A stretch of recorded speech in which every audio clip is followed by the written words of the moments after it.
We're going to talk about the Sabbath today as Seventh-day Adventists, what we believe concerning the Sabbath and where we get this from. So we'll start now we'll start at the beginning. So if we come to Genesis 2 verse 1 to 3, thus the heavens and the earth were finished and all the host of them. And on the seventh day God ended his work which he had made, and he rested on the seventh day from all his work which he had made. And God blessed the seventh day and sanctified it, because that in it he had rested from all his work which he had created and made. So if we have a look, the heavens and the earth were finished. It speaks again about the ending of his work. So there is nothing else that needs to be created, is there? When he's got to the end of the sixth day, there's nothing else that needs to be created. It's all finished. So God makes a separate day on top of that, as pertaining to the day of rest that he's talking about here.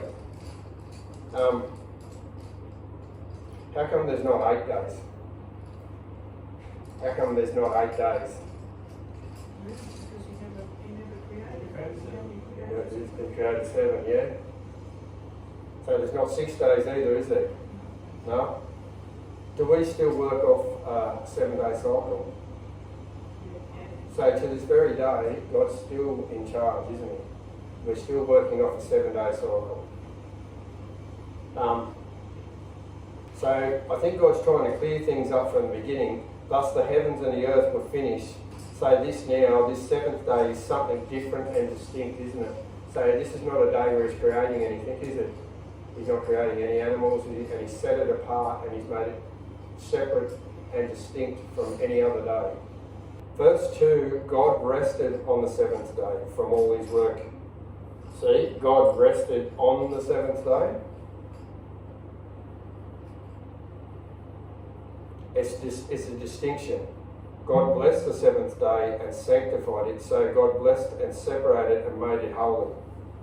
So see how it says on both those texts, and it said, and on the 7th day God ended his work. So that's a distinction, isn't it? When he says on. So if I ask you to put something on the green chair in the house that had number 7 written on it, or the green chair in the house, if I said put it on the chair in the house, you'd go in there, you could put it on any chair, couldn't you?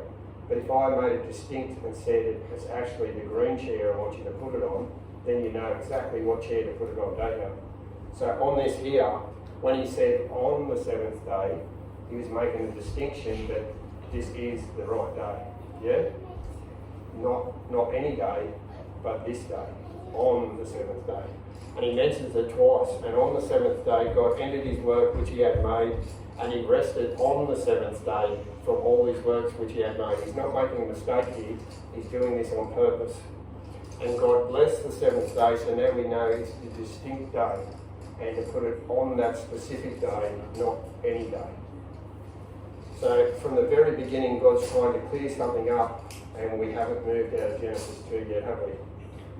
We haven't even moved out of Genesis 2. Question. Who was the blessing for? Sorry? Yeah. Yep.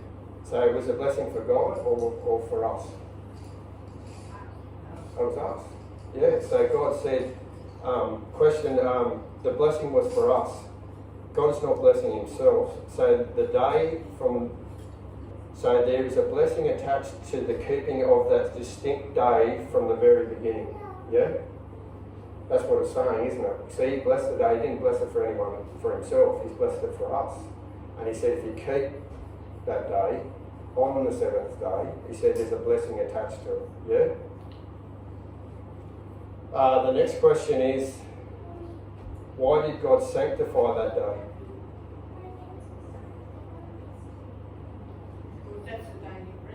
Well, the word sanctify in the King James dictionary the word sanctify or sanctification means the act of making a thing pure or holy. So why would God sanctify it and make it pure and holy? Why would he make it pure and holy and sanctify it? Because that was a representation of what he wanted us to do to worship on the Sabbath. That's right. Sabbath day. Obviously, yeah. And a representation of himself. Yep. So it's important, isn't it? That's why he's done it. Yeah, and a representation of himself. He's done it, and it's important to him. So why is it so important to him? Why is it so important that he puts it in creation in the very beginning? Well, if we go to that later on in the scriptures, because so we remember the creation. Remember the creation, that's right. Sorry? Sorry, I can't hear. Yep, that too.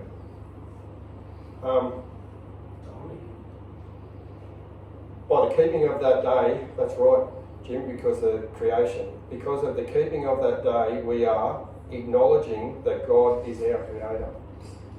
Yeah? So that's why it's so important that by keeping that day, we acknowledge who created us and that we're paying reverence to him by keeping the day that he's told us to keep it on. So it was a day for us to worship our Creator on that day, and a day to spend time with him. And it was instilled from the very beginning, from Genesis 2. So we're just leaving Genesis 2 now, that's as far as we've got. But in the light of what we've already looked at, it says a long way that God thinks that the Sabbath's important, to put it in creation, and to go distinctly telling us what it's about and on which day to keep. Let's go now to Exodus 5, verse 5. And Pharaoh said, "Behold, the people of the land now are many, and you make them rest from their burdens." So just sort of like a recap to find out where we are. So the children of Israel, which were the descendants of who? Abraham? Yeah, Isaac and Jacob. So they're Jacob's sons that came into Egypt. And remember, Joseph came in, didn't he? He came in beforehand because of the famine, and they were given a place to stay in Egypt, and they become a great nation. Now, after a while, the Pharaoh says in the Bible that he said he knew not Joseph. He knew who Joseph was and what he'd done for the country and what the Israelites were all about, but he didn't care to remember. There's too many. There's too many, and he was in charge. He cared not for what they'd done. He was just worried about the numbers and what he could use them for. So they were taken and put into slavery, and we get to the point where Moses was raised up, was sent out into the desert, and found his wife. And then God asked him, after speaking to him in the burning bush, to come back, and he would use him to get Israel out of Egypt. Now, we're at this point now where Moses is talking to Pharaoh, and Pharaoh says, now after that Moses and Aaron have just turned back up, that he says, and Pharaoh said, "Behold, the people of the land are many, and you make," and that's talking about Aaron and Moses, "you make them rest from their burdens." So, can you bring that up, mate? So if you look up Exodus 5, and we'll find out the Hebrew word for rest when it's talking about this. So, yep. Hebrew 5, verse 5. If you see, the Hebrew word for rest is Shabbath. And if you come down, the meaning of that word, to cease, to desist, to rest. And if you look down the bottom, it says there, to keep or to observe the Sabbath. So that word Shabbath means, and it's the same word now. If you go back to Genesis 2 now, remember what you've just seen there, and is that the meaning of that? So this is in the Hebrew.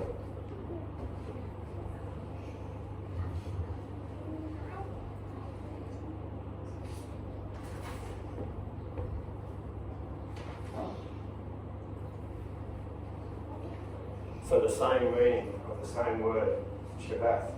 So when in Exodus we're talking about it, if you look down to keep or observe the Sabbath, so that same word means the same thing in Genesis 2 as it does in Exodus 5 verse 5. So if we go back to Exodus 5 verse 5, so the word rest there, from their burdens. So what do you think Pharaoh's doing there? What do you think Pharaoh's upset with them? So they've only just come back, and Aaron and Moses have just came back to Israel, and they're trying to get them to turn around. Do you think that they're telling them to keep the Sabbath? By looking at that word, it's the same meaning as in Genesis 2 verse 2. So Pharaoh says there, now the people are many, and you make them rest from their burdens. What would be making them rest from their burdens? By keeping the seventh day. Not working on that day. Do you think he's happy with it? He told them he's not happy with it. Now, just on another note, what happened after Pharaoh was upset with the children of Israel here? Did he whack more burdens on them? He said they had to make bricks, and they were making them without straw. He wasn't going to provide straw for them, wasn't he? Because of that reason. What happened after that? What fell on Egypt? Plagues. So, if you look at the Bible, and the Bible does repeat itself, do you think that that might be a forerunner to what's going to happen in the future? We'll see. So Pharaoh's not happy, and he makes... So this is before Mt Sinai, yeah? So to put a nail in a sure place, let's keep going, and this is before we get to Mt Sinai where the Ten Commandments are given. So we've got the simple search, if you want to do it for yourself, the simple search Hebrew, OT, translation, holy name, KJV. If you look that up and you put in those two texts, you can come up with the same answer right and find out what that word actually means. So Exodus 15 verses 1 to 5.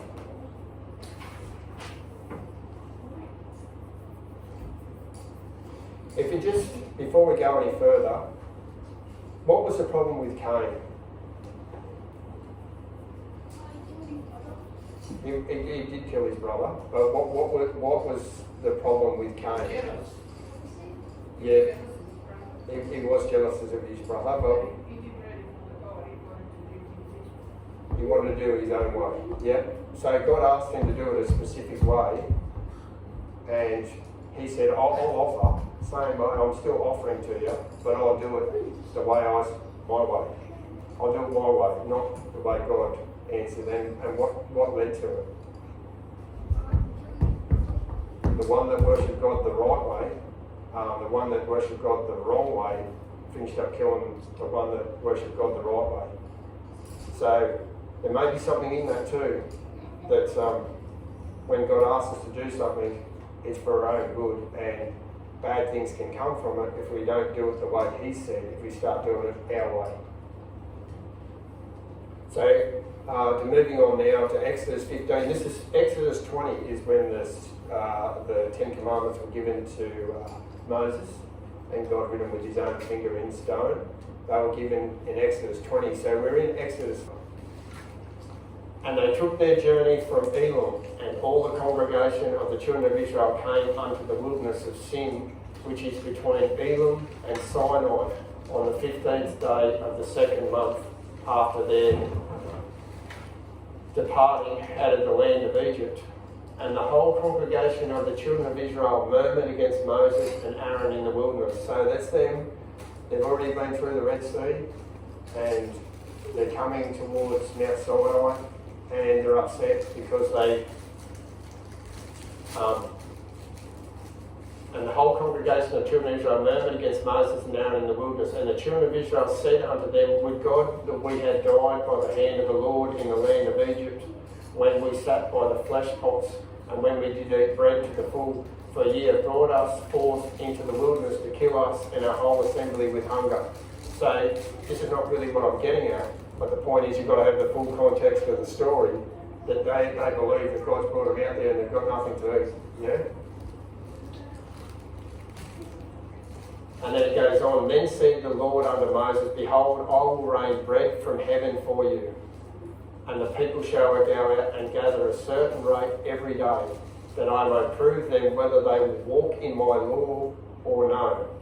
So I wonder what that law is. We haven't got to Mt Sinai yet, and remember in the last one that we spoke about that sin is transgression of the law. So when Adam and Eve sinned and when Cain sinned, they were breaking something, weren't they? So this is before Mt Sinai, yeah? So we've got this right, this is before Mt Sinai, this is before the 10 Commandments have been given, yeah? So he said to prove them whether they walk in my law or not. So they go on to verse 5, and it shall come to pass that on the 6th day they shall prepare that which they bring in, and it shall be twice as much as they gather daily. Now why would they do that on the 6th day? We'll have a look.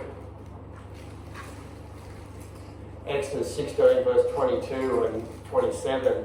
And it came to pass on the 6th day they gathered twice as much bread, 2 owners for 1 man, and all the rulers of the congregation came and told Moses. And he said unto them, this is that which the Lord has said, tomorrow is the rest of the holy Sabbath unto the Lord. Wow. So they're keeping the Sabbath before they got to Mt Sinai, yeah? How on earth would they know to keep the Sabbath before they got to Mt Sinai? Because they kept the Sabbath from the beginning. Someone's been keeping the Sabbath from the beginning because they know to keep it. They can't have just made this out of thin air. Sorry? You think Adam and Eve would come? Oh, sorry. You think Adam and Eve would come from the start? Yeah, you would. So they were passed on their children. Yeah, that's right.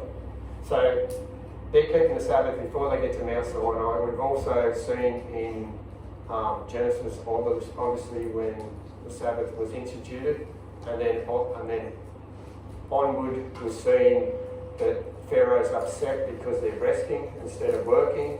And the same word there is the same word used in Genesis 2, talking about the Sabbath, Shabbat.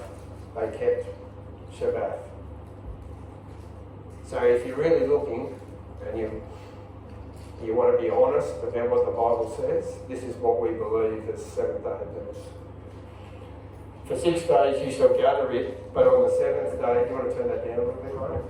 6 days you shall gather it, but on the 7th day, which is the Sabbath, in it there shall be none. And it came to pass that there went out some of the people on the 7th day to gather and found none. So God didn't even rain any manna down on the 7th day. And they had to prepare on the 6th, and they prepared double. And God said that he would work a miracle by them keeping on the 6th day and gathering double, that he wouldn't breed any worms or any grubs or anything like that, and they could eat it. And he said, prepare your meals on the Sabbath, on the Friday, on the 6th day, for the Sabbath coming up, so they wouldn't have to what? Wouldn't have to work. Because God said it was a holy day. It was a holy day, and that's why he's... Now, I know we get a lot of bashing for this, but as Adventists, we make a big deal about the Sabbath. Where do we get making a big deal about the Sabbath? God makes a big deal about it. That's where we get it from the Bible. Exactly. Thank you. So God's the one that makes a big deal about it. We're just following what he says. So when we reverence that day, we're reverencing our Creator by keeping that day. Yeah? What would happen if somebody said, let's come on Wednesday? So anybody said, let's come on Wednesday. If God hasn't set that day, who are we actually worshipping? Now, if you don't know these things, you don't know. And God's not going to judge you on something you don't know. But if we want the truth of the matter, if God said to turn up on Wednesday, and that's not God, a person told you to turn up on Wednesday and keep that day as the Sabbath, who would you be worshipping by keeping that day? Well, you'd be worshipping the creation, not the Creator. And that's the problem. That's why he said it in the beginning, to worship the Creator, not the creation. Anything below that, it doesn't matter who it is or what they're saying, we're worshipping the creation, not the Creator. Yeah? That's why he made it so distinct, and that's why he made it so clear to us, and gave us so much information about it, and put it in the very beginning of the Bible. 6 days thou shalt, now we go to Mt Sinai. So we've done this before, Mt Sinai, talking about picking up the manna, so now we go to Mt Sinai. 6 days thou shalt labour and do all thy work, but the seventh day is the Sabbath of the Lord thy God. In it thou shalt not do any work, nor thy son, nor thy daughter, nor thy maidservant, nor thy manservant, nor thy maidservant, nor thy cattle, nor thy stranger within thy gates. So does that mean you're workers? What if I come to church, or I just keep everyone else rolling? Is that what God said? He said everyone's have it off. And if people don't want to keep it, that's their business. But you give them opportunity to do it if they're under you, you know. If you employ them, yeah, that they need to have that day off if they see fit. Sorry? Yeah, yeah, that's right. But it's up to you what you do with it. Give everybody the opportunity to keep it, yeah? But don't command them to keep it. You don't command them to keep it. But the thing is, everyone gets an opportunity to keep it, because God never forces anything on us, does he? He always gives us the power of choice. So he never pushes something onto us that we have to. It's always a power of choice. And that's another thing that we believe. We don't believe in church and state, because that's the very thing that happens. That once the church starts dictating to the state, and the government starts implementing laws, when it becomes between those first four on the commandments, that's to do with worship of God, and then your freedom of religion goes, and there's always persecution that follows, no matter what happens. And he also said 6 days, and then the other in verse 11, let's come back to, and God's pointing back to something again, and he says, for in 6 days, didn't we read this in Genesis? For in 6 days the Lord made heaven, the earth, the sea, and all that in them is, and rested on the seventh day. So what's he saying here? I'm the Creator, and I made everything. Yeah? Wherefore the Lord blessed the Sabbath day and hallowed it. What does blessing also mean? And hallowed it means to set it apart and make it holy, doesn't it? So it's a holy day. It's a holy day. Have I made any of this stuff up? No, this is from the Word, isn't it? He made the heavens, the earth, the sea, and all that in them is, and rested on the seventh day. So we know that He's our Creator, He's our God, and that's what His job is. And He's in charge of everything, isn't He? The heavens, the earth, the sea.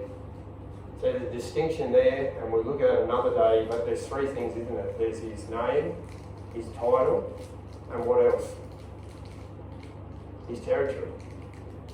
Like a king's seal, there's his seal of approval, there's his seal of distinction. That's where the authority comes in that commandment. God gives his authority in that commandment. You think about that, you think about what you look at Halloween. Sorry? Look at Halloween when it's like Halloween, yeah. Halloween. Halloween. Halloween, Yeah. Halloween, and it's like, and Halloween is what we do. Yeah. This is worship Sabbath, worship Sabbath, where worship God. Word of God, yes. And you can see how they turn it. They turn it, and the thing is, not everybody knows this either. People only know what you know. God's not going to judge you on what you don't know, but He will judge you on what you do know. Some don't want to know either. That's it too. You cannot want to know it as well. That's right. That's the other point. So, yeah. So moving on from there, I think we come into the New Testament now. Did Jesus keep the Sabbath? We'll see. And He came to Nazareth, where He had been brought up. And as his custom was, he went into the synagogue on the Sabbath day and stood up for to read. So Jesus kept the Sabbath, yeah? And where did he go to? What is the synagogue? The church, yeah, the church. So he went to the church and sat down to read. And stood up to read, sorry. Not sat down, stood up to read. So Jesus kept the Sabbath. Now people say that was just a Jewish tradition, but from what we can see beforehand, that Adam and Eve weren't Jews, were they? Was Noah a Jew? So we don't know, so we can't give you direct evidence that Noah kept it. But there was always a law, and we know that it was put into place from Genesis, and they were keeping it before they got to Mt Sinai. The only thing that we can deduct from that is the Sabbath was always there. It was there from the beginning. Like you can say it wasn't there and this is just a Jewish law, but it's stretching it, isn't it? There's a lot of evidence there for it. That's for sure. Really had nothing to do with the Jews coming into creation. Come out of creation, in the very beginning of the book. A All part the Jewish nation. A part of Jews today, but no, before all that, they came into creation. It did come into creation. And the thing was, God made 6 days, and on the 6th day, who did he make? Man. Yep, he made man. Sorry?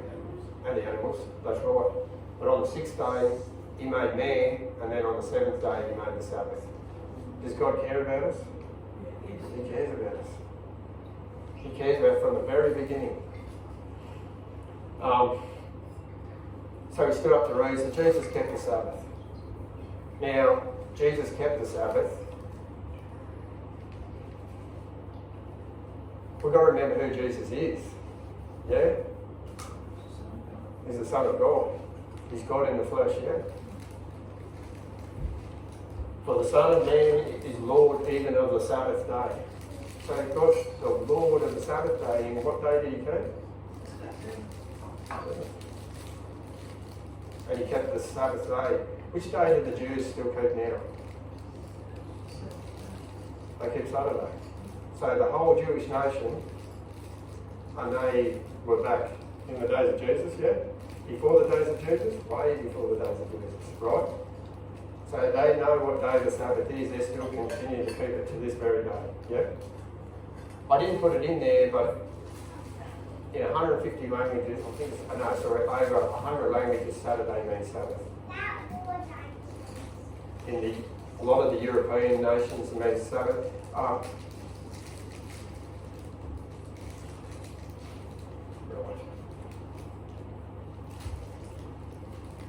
So Jesus made all things, yeah? So if we look at this verse here, Jesus was there in creation. All things were made by him, and without him was not anything made that was made. So did Jesus make the Sabbath? Unbelievable, isn't it? Jesus made the Sabbath. We're told this, and this is in what? The New or the Old Testament? New Testament. So Jesus made the Sabbath, and then when he was here, he kept the Sabbath, right? And he made it. You think if he was going to change it, you think there'd be evidence for it. That's all I'm saying. I'm not driving anything home. All I'm trying to say, you think there was evidence there. You think he made it. He made the world. He made the Sabbath. He was a part of that creation when it began. And when he came here on the earth, he rose up and went to the synagogue on the Sabbath day to read. Yeah? Nothing else said. Is there anything else said there that Jesus said concerning the Sabbath?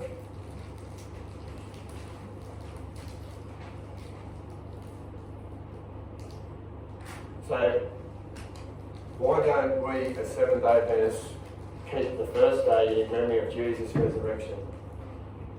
It's got to be biblical.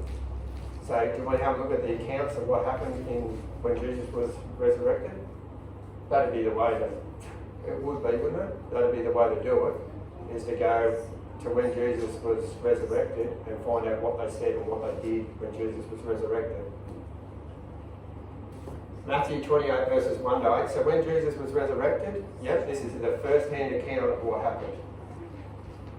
In the end of the Sabbath, it begins with that. So what's the end of the Sabbath? The first day of the week. And in the end of the Sabbath, as it began to dawn towards the first day of the week, so it gives you a distinct time. So it's, sorry? My added there was Jesus was actually resting, didn't he? On the Sabbath, he was in the grave. In the grave on the He was Sabbath. resting that day. He was resting that day. That's right. Yep. Thank you, Jim.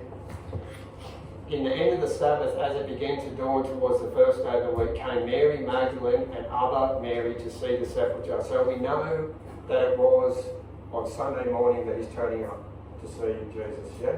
He's turning up Sunday morning. And behold, there was a great earthquake, for an angel of the Lord descended from heaven and came and rolled back the stones from the door and sat upon it. And his countenance was like lightning, and his raiment white as snow. So this is an angel, yeah? And for fear of him, the keepers did shake and became as dead men. So these battle-hardened soldiers lay down like little rabbits. You ever seen rabbits when they're scared in the grass, how they lay down? They lay down with their ears flat. That's what it reminds me of. Someone just laying down like that. I would lay down like that too if I see something like that. But these are battle-hardened soldiers. They're not, you know what I mean? They've seen a lot in their day and they couldn't handle it. They lay down like rabbits. Become as dead men. And you know what a dead man, if you see something that's really frightening, you can pick it up and put it down and it'll do nothing. Exactly like it's dead. Ever seen a duck lay there when it's frightened? They look dead, don't they? The angel answered and said unto the women, Fear not ye, for I know that you seek Jesus which was crucified. So the women were the first ones to turn up there on that day. They kept believing and they kept turning up and they got rewarded for that. Yeah? It wasn't the disciples here now, it was the women turning up and they kept continuing to turn up. They didn't give up. They had faith. They kept turning up, even though everyone was said, you know, what were they in trouble for? I know this is going a bit off track, but anyone that hung around Jesus was, you know, well, they just seen Jesus be put to death. So anyone that hung around Jesus, they'd be thinking that the same thing's going to happen to them. But the women turned up. He's not here, for he's risen. And he said, Come see the place where the Lord lay, and go quickly and tell the disciples that he is risen from the dead. And behold, he goeth before you into Galilee. There shall you see him. Lo, I have told you. And they departed quickly from the sepulchre in fear and great joy, and did run to bring his disciples word. So in those verses there, is anything talked about the change of the Sabbath? Anything? Like just even a small bit. There's nothing there, is there? Not in that, there's nothing there in that text. I can see. Sorry? So we go now to Mark, and this is the Mark's account of it. And when the Sabbath was past, Mary Magdalene and Mary the mother of James and Solomon had bought sweet spices that they might come and anoint him. How come they hadn't come and anointed him on the Sabbath? Because it was a day of rest. It was the Sabbath. And these are the people that are around Jesus. So you think if something had changed, you think they'd know about it, but let's carry on. So they didn't come and embalm anything on the Sabbath. They left that. Everyone left it. Left Jesus in the tomb till after the Sabbath. And these are the people that were around him. Yeah? And very early in the morning on the first day of the week, they came unto the sepulchre at the rising of the sun, and said among themselves, Who shall roll us away the stone from the door? So they're ready to what? What do you say? What do you reckon that means? They're ready to work. They're ready to go. Yeah? Like you're rolling back stones and embalming bodies. Yeah. To me, that's work. But you know, there could be a stretch. But I don't think it is. And when they looked, they saw that the stone was rolled away, for it was very great. So this massive stone had been rolled away, massive stone. Probably, I don't know how many tons it weighed, but I imagine it's huge, like a car, or bigger, something like that. And entering into the sepulchre, they saw a young man sitting on the right side, clothed in a long white garment, and they were affrighted. And he saith unto them, Be not afraid, ye seek Jesus of Nazareth. So they're talking to who? An angel. So they're talking to an angel. And he saith unto them, did he say, I've got tidings and here I've got this big announcement to make? Hasn't said anything, has he? But he saith unto them, Be not afraid, ye seek Jesus of Nazareth, which was crucified. He is risen, and he is not here. Behold the place where they laid him. But go your way, tell the disciples and Peter that goeth before you into Galilee. There shall you see him, as he said unto you. And they went out quickly and fled from the sepulchre, for they trembled and were amazed, neither said they anything to any man, for they were afraid. So there again, the big announcement is that Jesus is raised from the dead, but there's no mention of anything else, is there? Is there any mention of any change of the day of rest day that was put in Genesis in creation?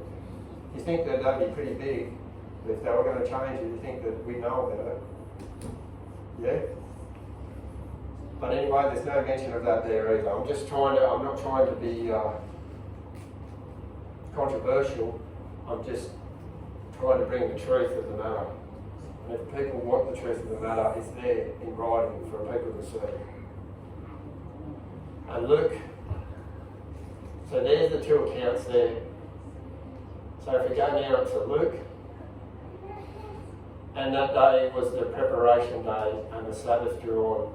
You know what that's talking about there in Luke 23 verse 54? That's talking about just after Jesus died on the cross. And that's talking about them taking his body back and putting him in the sepulchre. And they said, and that day was the preparation day and the Sabbath drew on. I think you find that that's pretty much the end of that chapter.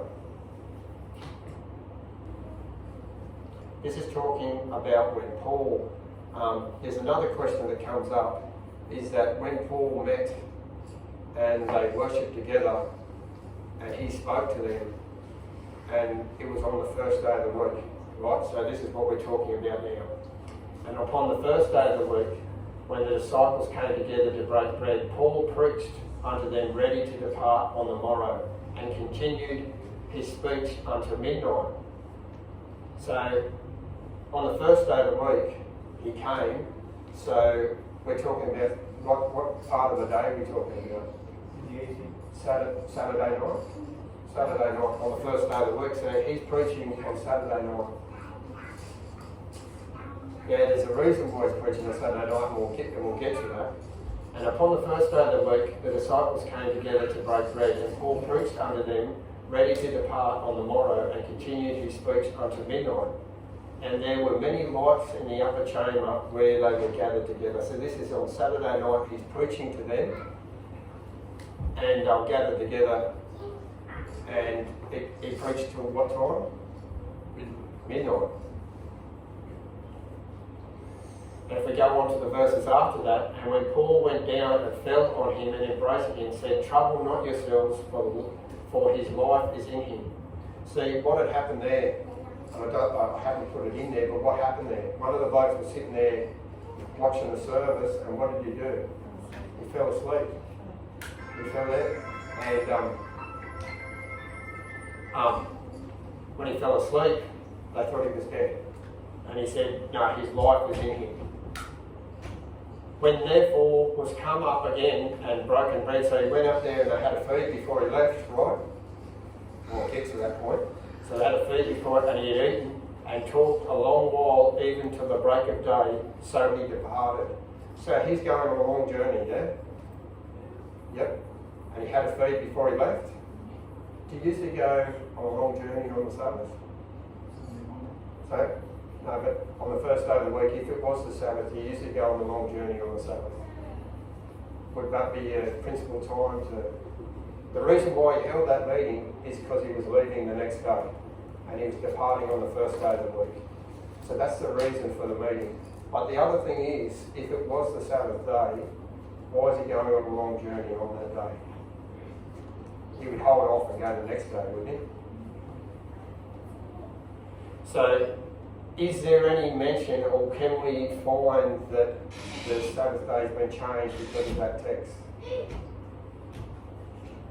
that text that we read there, can you see how the Sabbath has been changed from that very text there? From the seventh day to the first. No, Paul's had a meeting and he's departing the next day, and he stayed and preached to them all that night because he's leaving the next day and going on a long journey. And he's leaving on the first day of the week, not the Sabbath, because that would be the day before. And if it was the Sabbath, why would he be leaving to go on a long journey on the Sabbath day? Well, there's some of the things to think about.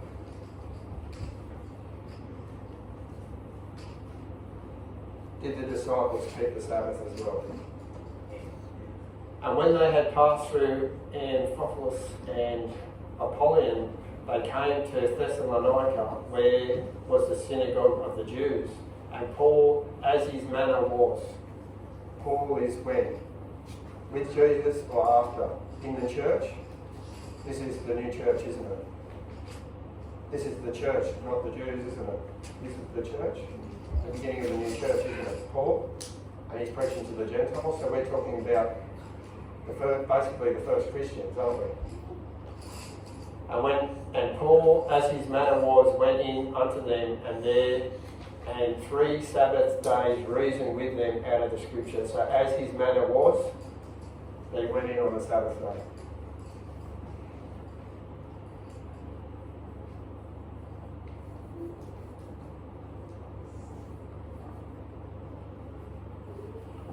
So if we go down to Colossians 2 verse 16, here's another text that's used that we believe is not talking about what people think it is. Or we don't believe that it's the change of the Sabbath due to this text. So if you have a look at Colossians 2 verse 16, let no man therefore judge you in meat or in drink. So what would that be pertaining to, meat or drink? Ceremonial. Sorry, the ceremonial feast. Yeah. Or in respect to holy day, or a new moon, or of Sabbath days. So these Sabbath days they used to have in the Old Testament to do with the feasts and the festivals. They used to call it Sabbath days. Sabbath. So this where it's talking about meat or drink in respect to holy day or a new moon. So this is all, what is it all talking to? It's all talking about the ceremonial laws, isn't it? The feast and the festivals. It's not pertaining to the 10 Commandments. Or otherwise it wouldn't be talking about meat or drink, would it? Or a new moon, or on Sabbath days. So this is talking about the ceremonial law, not pertaining to the 10 Commandments, not pertaining to the Sabbath. And it shall come to pass that from one new moon to another, and from one Sabbath to another, shall all flesh come to worship before me, saith the Lord. So where's this? In the US. Hey? In the US. Yeah. This is in heaven. And it says to worship before me, saith the Lord, from one Sabbath to another, and from one new moon to another, and from one Sabbath to another, shall all flesh come to worship before me. That's obviously talking about in heaven, or the new earth, but that's in the future. So God's still got the Sabbath in the future. Yeah? In Isaiah 58 verse 13 and 14, he tells us how we should keep the Sabbath. Yeah? He goes into detail and it says, if thou turn away thy foot from the Sabbath, from doing thy pleasure on my holy day, and call the Sabbath a delight, the holy of the Lord honourable, and shalt honour him, not doing thy own ways, nor finding thy own pleasure, nor speaking thy own words. So God calls this day, again, the Sabbath, a delight, the holy of the Lord. Do thy pleasure on my holy day. Talking about the Sabbath. Yeah? And shalt honour him, not doing thine own ways, nor finding thine own pleasure, nor speaking thine own words. Then shalt thou delight thyself in the Lord, and I will cause thee to ride upon the high places of the earth, and I will feed thee with the heritage of Jacob, thy father, for the mouth of the Lord has spoken it. Who's spoken it? God spoke of it. Yeah. And he also said there was a blessing attached to it. Nothing's changed from where? Genesis. Genesis 2, he said, the Lord blessed the Sabbath day and made it holy, so nothing's changed. Is there a verse in the Bible that God says, I change not?